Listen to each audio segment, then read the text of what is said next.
Bonjour à tous. Alors, imaginez un peu la solidité de Debian, mais avec un look super soigné, genre macOS, et tout ça sans faire ramer la machine. C'est un peu la promesse d'un projet Linux dont on va parler aujourd'hui. Oui, tout à fait. C'est LingmoOS. D'après ce qu'on a lu, c'est une distribution qui essaye ce grand écart, la stabilité, le design et la légèreté. Assez intriguant, quoi, dans le monde Linux. Exactement. Donc aujourd'hui, on va explorer un peu LingmoOS, comprendre ce qui le rend spécial, d'où ça vient, l'interface, les performances annoncées et sa place dans tout ça. Commençons peut-être par la base. Qu'est-ce que c'est LingmoOS ? Mais c'est une distribution Linux. Elle est basée sur Debian, mais attention, c'est un développement indépendant. Et le nom Lingmo, c'est intéressant, ça signifierait encre agile et fluide. Ah oui. Oui, ça suggère déjà la philosophie, tu vois. L'efficacité, une certaine élégance, ça met l'accent sur l'expérience utilisateur dès le nom, en fait. Intéressant. Et c'est encore en développement, si j'ai bien compris, le texte parlait d'une version bêta. C'est ça. La version mentionnée, 3.0-RC10, Helium, elle est basée sur Debian 12. Et c'est une release candidate. Donc pas encore la version stable finale, mais ça montre où ils vont.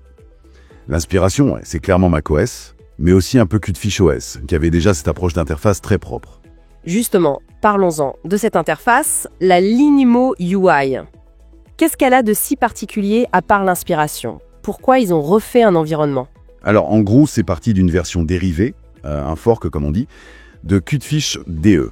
Mais le détail technique qui est pas mal, c'est qu'ils utilisent Kawin, le gestionnaire de fenêtres de KDE Plasma. Ah, d'accord. Oui, mais une version adaptée par leurs soins. Ça suggère qu'ils veulent mélanger le look de CuteFish avec la puissance de Kawin pour les effets, la gestion des fenêtres, tout ça. Donc on retrouve des choses connues, le dock en bas, le menu global en haut, mais est-ce qu'il y a une vraie logique derrière, autre que juste faire joli comme macOS ? Mais l'idée, ça semble être une ergonomie très directe, très visuelle. Le dock, c'est l'accès rapide aux applis. Le menu global, ça libère de la place, surtout sur les portables, c'est pratique. Oui, c'est vrai. Et puis t'as le centre de contrôle. Wi-Fi, mode sombre, son, capture d'écran, tout est regroupé. Ça vise l'intuitif, quoi.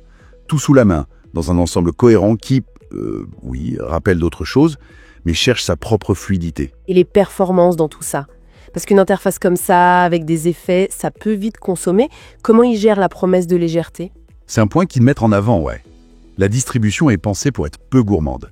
Ils parlent de 2 Go de RAM minimum et un processeur x86-64 à 2 GHz. C'est assez modeste aujourd'hui. 2 Go de RAM. Sur le papier, c'est léger, effectivement. Mais est-ce que ça suffit pour que ce soit vraiment fluide avec cette interface qui se veut quand même polie, surtout sur une machine plus ancienne ? C'est là qu'intervient l'adaptabilité, apparemment. Le système pourrait détecter les capacités de la machine. Si elle est limitée, hop, il désactive certaines animations, certains effets pour que ça reste réactif. Ah, d'accord. L'idée, c'est pas juste que ça tourne, mais d'avoir le meilleur compromis, look-performance, selon le matériel. Bon, après, faut voir en vrai comment ça se comporte, cet équilibre. Bien sûr. Et pour ceux qui voudraient tester, alors, où on trouve ça ? C'est facile à installer Alors, l'image ISO, elle fait dans les 2,7 gigas. On peut la télécharger sur leur site ou sur SourceForge. Pour l'installation, il y a un installeur graphique, donc ça devrait aller, même sans être un pro de Linux. Ok.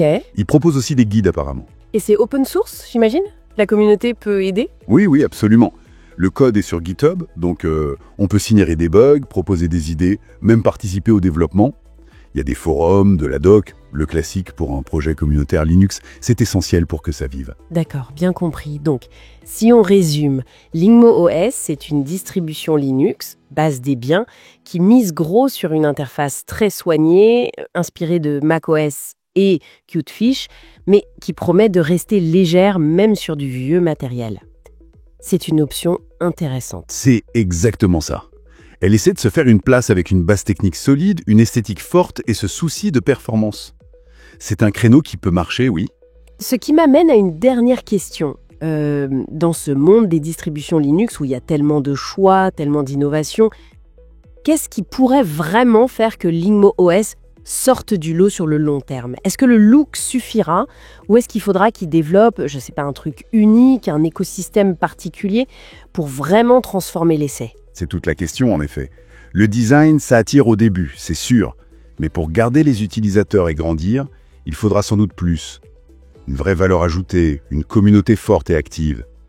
Seul l'avenir nous le dira, hein. Si vous avez aimé cette vidéo, abonnez-vous, mettez un pouce en l'air, et partagez cette vidéo, merci, cela fait toujours plaisir.